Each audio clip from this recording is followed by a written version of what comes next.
And how about this, Tim? One of Notre Dame's recent commitments in the 2024 class, one of those plan B or C type guys that Tim High will talk about. Oh, just a little old Auburn is now offered him. And guess who else is really tracking him? I'm just shocked. It's not like I've been saying this was going to happen.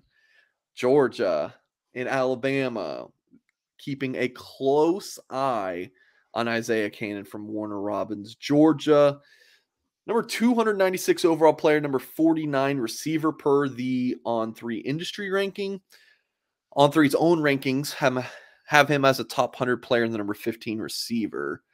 No other, I mean, two of the other websites have him as a 3-star and ESPN has him 240 nationally, but On3 hates Notre Dame. Maybe not in Isiah Canion's case. Tim, do I have to yell at you about this? I don't know. I feel like you're just about to make me upset about something. So just what's your reaction to, so Auburn, would Auburn have a losing record, fired their coach? So they offered. Okay, that's interesting. So that's good. So when you say tracking, what is I like that term, tracking. Yeah. Really on his social my notes for the show, Tim, I said Georgia and Alabama are tracking him. I mean, they went and saw him during the spring evaluation period. Now didn't he? He did visit Georgia, correct? I think I click on his recruiting the recruiting thing. Didn't he? Has he visited Georgia? I thought he did. Maybe I'm wrong. Yeah, there you go. Yeah, just unofficial, obviously unofficial. Yeah, I saw that. So they probably sized him up and came out and saw him. There's a little spring evaluation. Georgia's, you, dude, these schools are going to offer them. I'm telling you, Tim. Do you want to wager? Oh, I wouldn't be surprised. Listen, do you think an SEC school wants Notre Dame to come down there and get a guy? No, of course not.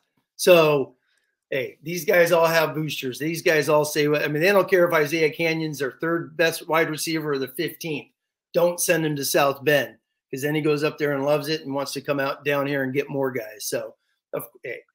I mean, this is the obviously no-brainer, which you talked about before. Like, he's going to get more. I mean, I think this whole thing started with him going to a camp, correct? He's been to a couple camps in the early winter, started getting his name out there, film, his speed, all those measurables. And obviously, he plays at a high-end area of Georgia. So this was bound to happen. He's a corner, a receiver, a quarterback. He's just one of those athlete guys. So Notre Dame comes in there. I'm surprised it's taken this long. I mean, seriously, right? I'm surprised it's taken this long. Notre Dame offered him back in March. So, I think 2 months, I guess. So, but I'm surprised Kirby Smart didn't get a call like, what's Notre Dame doing down here in your backyard stealing a guy? But Kirby's like, I don't know. You see our roster? But no, he's an athlete. This is not a shocker. And it's not a shocker. Alabama. I wouldn't be surprised if Alabama goes after him just because it's Alabama, right? Another Southern guy. Don't come down here and take these guys that could come play for us possibly. I think something about this that people need to realize is that, like, we need to stop being so overreactionary about small, don't freak out about little things. When Notre Dame offers Isiah Canion, he's unranked. His other biggest offer is Indiana. Yeah. That was 2 months ago. Now he's a top 100 player per On3. Florida State, Auburn. Yeah, maybe not the best schools right now, but won national championships much more recently than Notre Dame, right? Exactly. Pretty darn good football programs. Yes, they are. We need to just take it easy. Like, this was a darn good evaluation by Notre Dame, and with the information they had, it was actually pretty easy. They just took the plunge and offered early before everybody else. So it was just a really good recruiting job by Notre Dame. Then the Chancey Stuckey connection with both of those guys being from Warner Robins really helps. But folks, let's just not freak out. Like, if Notre Dame lands a 3-star type guy, do you think that Notre Dame is sitting around being like, yes, let's trick everybody by getting the guys with lower stars because you want lower stars? This isn't golf. You know, like you don't want that. Like these guys they know they're coaching for their jobs every year at Notre Dame. Like you need to recruit good players. Like as Marcus Freeman shown, he's going to be lazy. Like if you want to look at Brian Kelly era and be like, oh, you know, those guys just took this 2-3 star kid just because it was the easy get for them. Has Marcus Freeman shown, like, has his staff like shown that, like, whether it's me or Tim or really any other Notre Dame outlet, is anyone talking about this staff being lazy? Heck no, not anymore, because every coach on the staff Freeman hired, right? I mean, this is a Marcus Freeman staff, and to work for Marcus Freeman, you got to recruit your butt off. And this is a perfect example of Notre Dame offers Isiah Canion. Let's lose our mind because we need some talented receivers, but we're going after this no-ranked kid with Indiana being his next biggest offer. Look at him now. So let's just calm down. I mean, you know, with a guy like Isiah Canion, I mean, this goes back to our conversation last week. It really is. Notre Dame's offering so many guys so early. I mean, that's why I brought up the whole phase idea.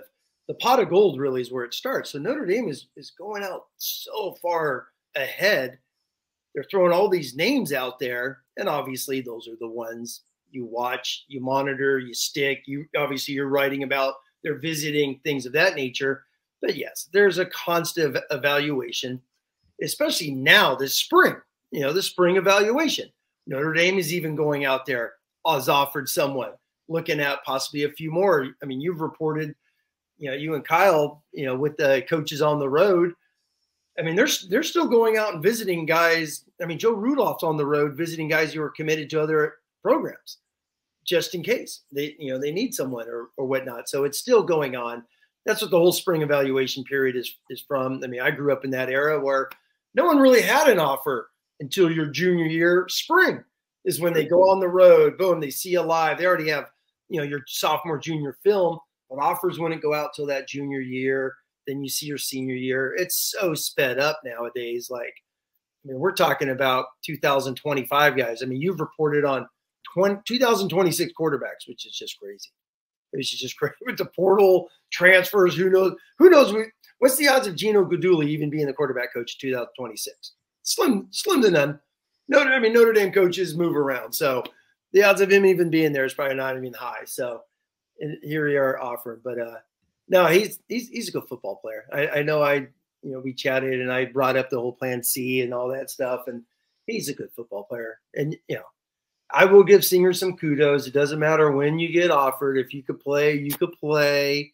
Yet they did offer 20 some odd guys originally, as I like to say. What if a few of those had committed? Would we have ever heard of Isiah Canion? That's still a little debate we could have someday. The what if games, Tim. I mean, that's what Tim Hyde likes to play, is the what if games. What if Ryan Wingo, who Mike Singer put in a prediction for a year ago, committed? Where would Notre Dame be in the receiver room, right? So exactly. It's always what ifs. Exactly. It's always what ifs. You know, had they gotten this guy or that guy. But what does that have to do with Canion? Oh, nothing. No, he's a good football player. Okay. Nothing to do with him. So. And now he's being looked at, or what'd you call it? Streamlined? What'd you call it? Tracked. Tracked? There you go.